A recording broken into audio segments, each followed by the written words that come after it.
pero isa lang naman po dito ay nandito. So kay Mr. Curly Discaya.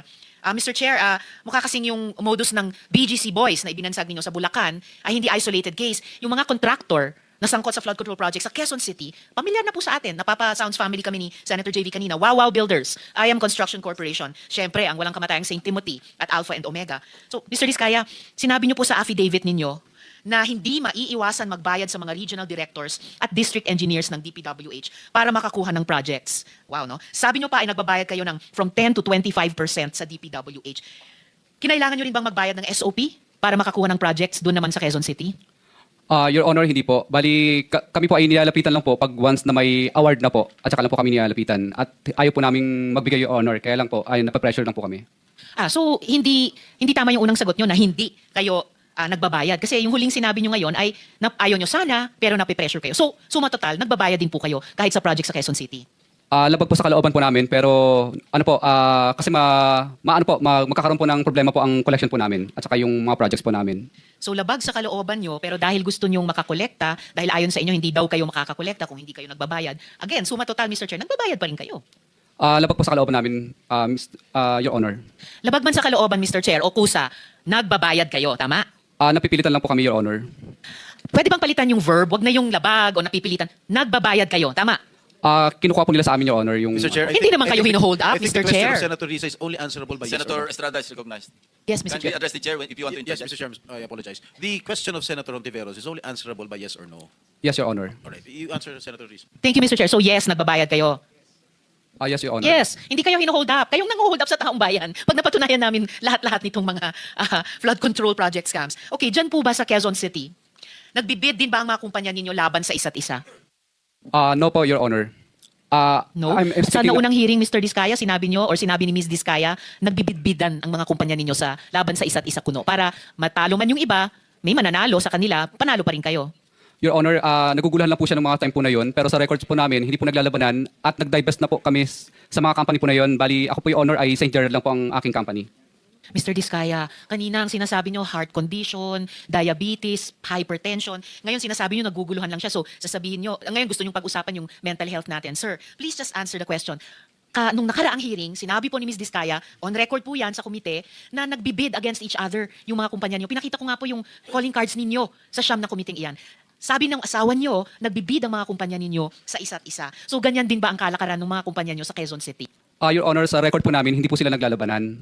At ang amin lang pong company doon ay yung St. Gerard lang po ang akin po. At sa miss ko naman po is Alpha lang. Dalawang kumpanya lang sa inyong mag-asawa, pero yung mga kamag-anak nyo, ang controlling persons din dun sa iba pang mga kumpanya.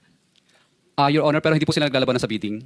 So ano yung Sa record sabi po nyo, namin. may kalakaran kayo? Ano bang kalakaran ninyo sa Quezon City ng inyong mga kumpanya? Sumasali po kami sa public bidding. Pag nakikita po namin sa PhilJeps, sumasali po kami para sa public bidding po. Pero bakit sinabi ng asawa nyo na kahit pagkatapos mabasa nyo sa PhilJeps, nagko-compete, hindi lang isa, hindi lang dalawa ninyong mag-asawa, pero yung siyam na kumpanya ninyo sa isa't isa? Your Honor, kinakabahan lang po siya. At saka, naano lang po siya, kinakabahan lang po siya. Pero sa record po namin, wala po naglalabanan. Sige, titignan ko ulit yung mga records ninyo ha, at tatanungin ko ulit si Ms. Discaya pag nagpakita sila ulit sa susunod na hearing. Dahil mahirap pong magsabi ng one thing sa isang hearing at magsabi ng kabaliktaran nun sa susunod, perjury po ang tawag doon dahil under oath po kayong mga resource persons. Ngayon may mga nakausap o nilapitan din ba kayong regional directors at regional director at district engineers dito naman sa NCR? Your Honor, wala po. Bali, sumasali po kami sa public bidding. Pag nakakita lang po kami ng mga public bidding na nakapost sa PhilJeps na invitation, tsaka lang po kami pumunta at sumasali sa bidding. At nagbayad din ba kayo ng 10 to 25% para makakuha ng proyekto? Yan po ang pinipilit po nila kapag kami po ay na-awardan na po ng project at saka po sila nagdadatingan. At pag nagdadatingan sila at pinipilit kayo, nagpapapilit naman kayo, nagbabayad kayo? Your Honor, wala po kami magawa kasi syempre po natatakot kami dahil nagkaroon na po kami ng mga karanasan na nami-mutual terminate po at nami-mutual terminate at saka nagkakaroon po ng right of way problem ang mga project po namin. Pero nagbabayad kayo, 10 to 25% sa Quezon City. Your Honor, yes po, Your Honor. Yes, ay salamat. Isang consistent na sagot so far. Ngayon sir, doon sa inyong affidavit, Mr. Discaya, doon po sa inyong affidavit, paano kayo nagbabayad sa mga opisyal? Gaya ng sinabi nyo. Cash ba yan lagi? Cash po lagi. Okay, cash lagi. So, nag-withdraw kayo ng malaking cash sa bangko? Yes po, Your Honor. Yes. Magkano pinag-uusapan natin? Anong range ng bigayan? Your Honor, I invoke my right po, Your Honor, kasi wala pa po akong protection po. Sir, ang protection nyo ay magsabi kayo ng totoo under oath. Kanina, inamin nyo na nagbabayad kayo ng 10 to 25% sa Quezon City. So, given yung range ng halaga ng mga proyekto nyo sa Quezon City, magkano ang range ng bigayan kapag kayo nagbabayad ng 10 to 25%? Senator, with the permission of Senator Yes, Mr. Veros, Chair. the Senate President is recognized. Mr. Discaya, bigyan ko kayo ng advice, ha? This is not because I am a lawyer. It's because I have been here for ages, since 1992. Ako ang pinakamatandang senador dito sa term, hindi sa edad. Mas may edad sa akin yung katabi ko. Meron kayong legislative immunity, huwag kayong matakot. Pag sa hearing kayo nagsasalita, pwede nyo invoke legislative immunity, magsalita kayo. Huwag nyo sabihin yung against self-incrimination. Hindi. There is such thing inherent sa mga committees, yung legislative immunity yung tinatawag. Kung meron kayong gusto ipagtapat ninyo. Hindi pwedeng gamitin sa inyo pag sa hearing nyo sinabi. Makakatulong kayo sa amin at matutulungan din namin kayo. Yun ang gawin ninyo. Tatanong sa abogado nyo, alam ng abogado nyo yun. Baka lang, ayaw nyo lang talaga sabihin yung dapat . Di ba? Huwag kayong matakot. At meron po kaming maibibigay sa inyong legislative immunity yung tinatawag. Your Honor, Salamat, okay lang po Mr. ba? Chair. Itatanong ko lang po muna sa legal counsel ko po.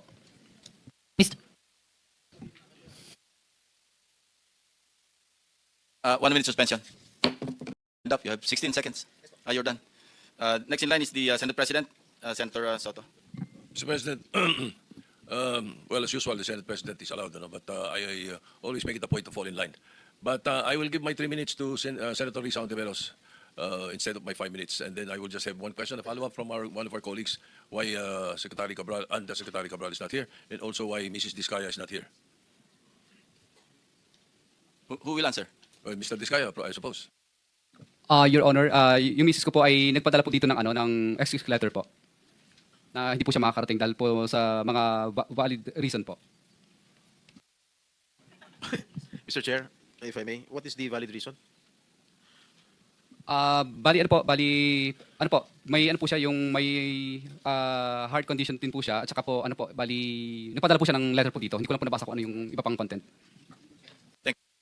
Mr. President, Mr. Chairman, meron bang medical certificate to prove and establish na talagang valid yung kanyang ailment? Dahil baka mamaya gawa-gawa lang itong valid umano Okay, reason. for the record, and for the information of everybody, sumulat po si Mrs. Discaya, ito, the Honorable Chairperson, so forth and so on. Subject, inability to attend the Committee on Accountability of Public Officers and so forth and so on. Tapos, relative to the letter invitation dated September 15, issued by your good office, which I received via electronic mail today, September 17, at 5:41 p.m., I deeply regret to inform you that I will be unable to attend the Committee on Accountability of Public Officers and Investigations, fourth public hearing scheduled for September 18 at 9 a.m. Or 9 in the morning.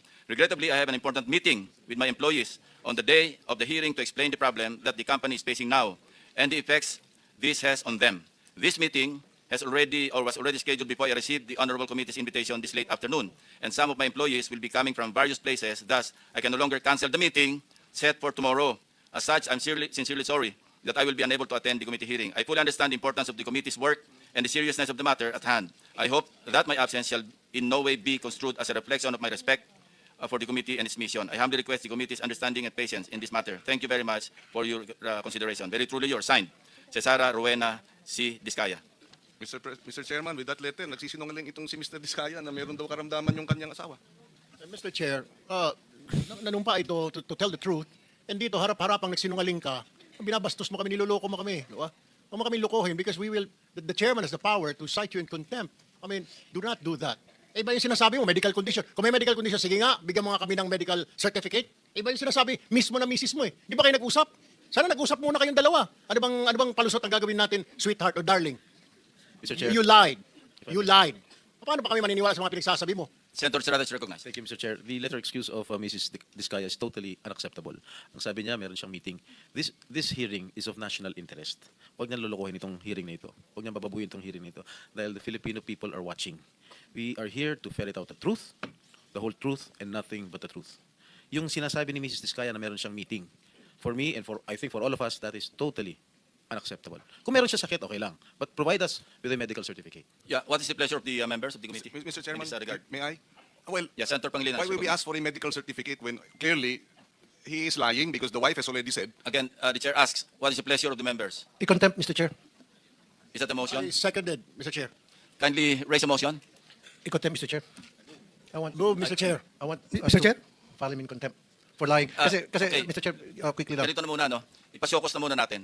Just for just to adhere to due process, the chair will advise the members to just issue a show cause order. And if not satisfactorily given or explained, then we will just cite her in contempt. Mr. Chair, Chair, if I Chairman. may, maybe Mr. we Chair. can, Mr. Chair, if I may, maybe we can ask Mr. Discaya why he should not be cited in contempt. Your Honor, No, but the subject of this motion is Mrs. Discaya. So, and she's not here. Mr. Chairman, Who are we citing in contempt of the committee? the one who is lying, the, Mr. Chairman. Mr. Discaya. Yes. So please explain. Your Honor, humihingi po ako ng pasensya po sa inyo. Wala po akong intention talaga magsinungaling, pero yung misis ko po kasi talaga ay madalas po, masakit po talaga siyang diabetes at saka meron po talaga siyang hypertension. At katunayan nga po, marami po siyang mga maintenance po na gamot na ginagamit. Opo. At Mr. Chairman. Mr. Chairman. Yes, Senator Ontiveros.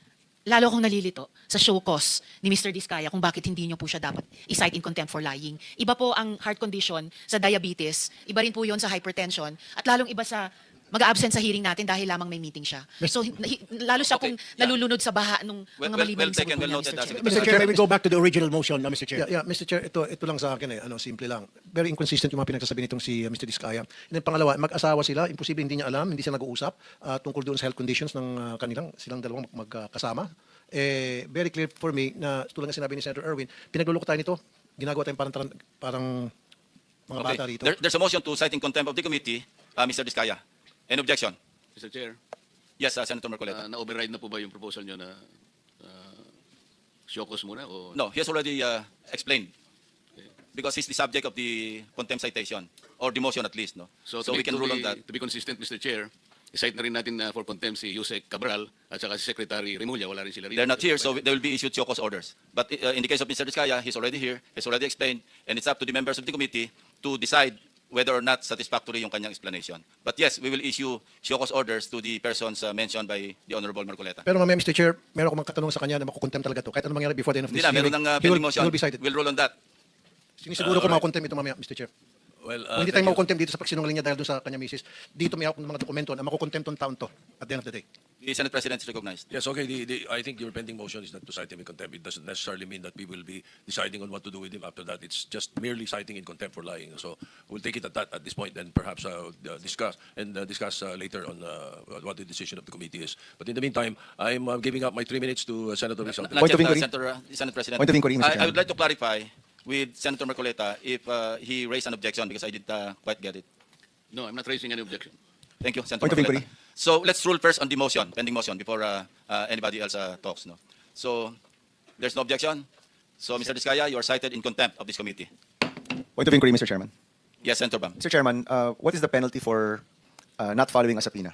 Because as far as I know, Mr. Chairman, some of the resource speakers here are under subpoena. Pwede po bang magbigay lang ng excuse letter kahit nakasubpoena po kayo? Well, it depends on the committee. The committee decides on that as a collegial body. May I know that the contractors are under subpoena. Are the DPWH and the others also under subpoena, Mr. Chairman? Just to clarify, sino po ba yung nakasubpoena dito? Director General, can you address the question raised by Senator Bam? Mr. Chairman, before he is recognized, just Senator Pangilinan is recognized. just to respond to the question, if they have been subpoenaed and they have not appeared, then they will be asked to explain why they should not be cited either in contempt or that that a warrant of arrest be issued for them to be compelled to attend. That's the process now that we are observing.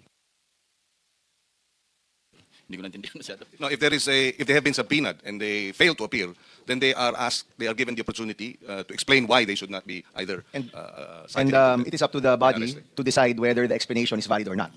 That is correct. That is correct. That is correct. So there's a pending motion. No. The chair has already ruled on the motion. So you're hereby cited in contempt of the committee, Mr. Discaya. All right, so Mr. Chair? Senator De La Rosa. Yes, sir. Thank you, Mr. Chair. Since the motion was already acted upon by the chairman, another motion coming from this humble representation that if Mrs. Discaya was subpoenaed and he failed to be present here today with a very, very lame excuse, can this humble representation move for the citing in contempt of Mrs. Discaya? She's not here, so we'll issue a show cause order first. Show cause order. Thank you, Mr. Chair. Thank you. So, Mr. Chairman, according to the Secretary of the committee, the contractors named were subpoenaed, no? But the officials were not. They were merely invited. You know ba? All were invited. All were invited. Because none has been absent yet. Oh. Issued a subpoena to Sige. Please say it to the microphone. we issued, your committee issued a subpoena to Stecom to address to Pacifico Discaya about the ledger that he was talking about in one of his testimony. Now he has sent a letter saying that while he may be here, he cannot comply because he still has to read those and he has to consult a lawyer about how to dispose of that so-called ledger. Let us Mr. Chair. proceed, no? Senator Ontiveros, you have 5 or 8 minutes. Actually, you have 7 minutes and 25 seconds. 25 ba? Tama ba? O, 25, tama. Salamat, Mr. Chair. But before my time starts ticking, just to follow up, kung pinape-present kay Mr. Discaya yung ledger niya, and he said that kailangan niya magkonsulta sa abogado, I think he has legal counsel here. Maybe he should answer to the committee, but hindi pa niya ipinipresenta yung ledger na hiningi ng committee, Mr. Chair. Mr. Discaya?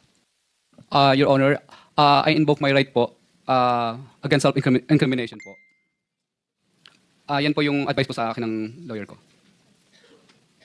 Go ahead, Senator Ontiveros. You may Thank you. proceed. Yes, Just Mr. on Chair. that point, because iba yung, with the permission of the chairman, very quickly lang, because iba yung sinabi niya dun sa explanation niya, ngayon nag-invoke siya ng right against self-incrimination. So pabago-bago na naman ang kanyang posisyon. Sabi niya din sa sulat sa Blue Ribbon Committee, ikukonsulta muna niya yung lawyer niya dahil kailangan pa niyang pag-aralan. Ngayon, panibago. Maybe he should put in writing that invocation also, Mr. President, just to respond to the earlier inconsistency do sa sulat niya. Pabago-bago, Mr. President.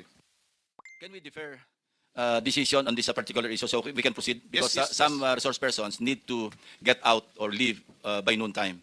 So, Senator Ontiveros, you may proceed. Salamat, Mr. Chair. At maraming salamat, Senate President, para sa mga dagdag na minuto. Secretary Dizon, umamin dati yung DPWH NCR sa komite na walang koordinasyon ang daan-daang flood control project sa Quezon City na kailan lang ay lubog sa baha. Ulat ng Quezon City LGU ngayong linggo sa 331 flood control projects mula 2022 lamang hanggang 2025 na worth 17 billion pesos, dalawa lang ang may koordinasyon na aprobado ng lungsod.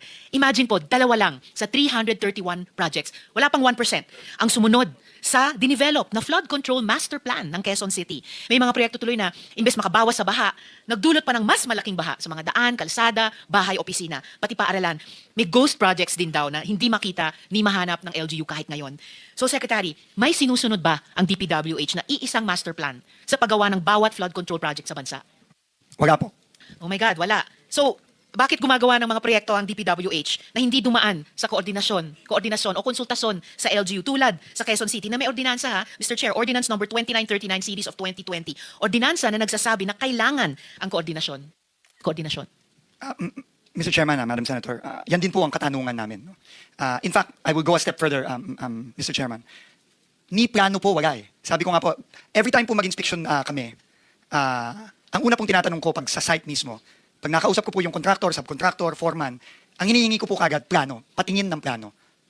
In almost all cases, wala pong maipakita sa aming plano. Sabi ko nga po, Mr. Chair, Madam Senator, kahit nga po maliit na bahay, kailangan ng plano eh. Bago ka magpagawa. Siguro naman po itong mga daang milyong flood control projects dapat may plano. Wala po silang mapakita. Kaya po, kasama po ito sa aming ongoing investigation kung bakit po pinapayagan ito at paano po nakakalusot ito dito sa napakaraming mga proyektong ito. And for the record, Mr. Chair, sinabi na po ng Quezon City government, mayroon po silang flood control plan. Yan din po yung bahagi ng sagot ni Mayor Joy Belmonte dun sa alok ni Ramon Ang tungkol sa flood control. Pinasalamatan niya yon at sinabi, in fact, meron po kaming city flood control master plan na pwedeng makuha yung suporta mula sa private sector. Pero mula sa gobyerno mismo, bakit may master plan itong syudad, pero at may 331 projects na iginawa ang DPWH, NCR, Quezon City, pero dalawa lang ang coordinated. And I'm only guessing coordinated sa master plan. Ganyan din po ba ang kalakaran, Secretary, Mr. Chair, sa ibang mga syudad o lalawigan tulad ng Bulacan at iba pa? Mr. Chairman, Madam Senator, we are seeing a very, very similar pattern in every area that we visit and in every report that we get. There is little to zero coordination with the local governments, with the province, much less the regional development councils. And just on the master plan po, meron pong the latest finished plan po na meron sa aking pagkakaalam ay nung 2013. No, meron pong plano, meron pong integrated master plan for flood control noong 2013 at meron din pong ongoing ngayon ginagawa ang JICA at ang World Bank. Ongoing po ito at ito po ay matatapos pa lang sa susunod na taon. Yun lang po ang nakita naming mga master plan o ginagawang master plan pagpasok po natin 2 weeks ago. At yung pong latest finished plan 2013, para po yun sa NCR o bansa o Quezon City? NCR po. NCR po. At yun din pong ginagawa ngayon ay NCR din po, ang ginagawa ng World Bank at ng JICA. So yung ongoing JICA World Bank Master Plan, matatapos nila by 2026 para din sa NCR. Wala po ba sa ibang mga rehiyon or para sa buong bansa natin? I recall, Mr. Chair, Secretary, na mayroon sa Central Luzon. Tama po ba yon? Meron din pong ongoing din po ng Asian Development Bank ng 18 major river basins nationwide, no? Pero again, ongoing pa lang din po ito. So, mali ba yung alaala ko na mayroong master plan para sa Central Luzon? I seem to remember having read na mayroon. And kung mayroon kasi, dapat sakop pati Bulacan. May reference, kung naalala ko, sa Pampanga River Basin, Mr. Chair, Secretary.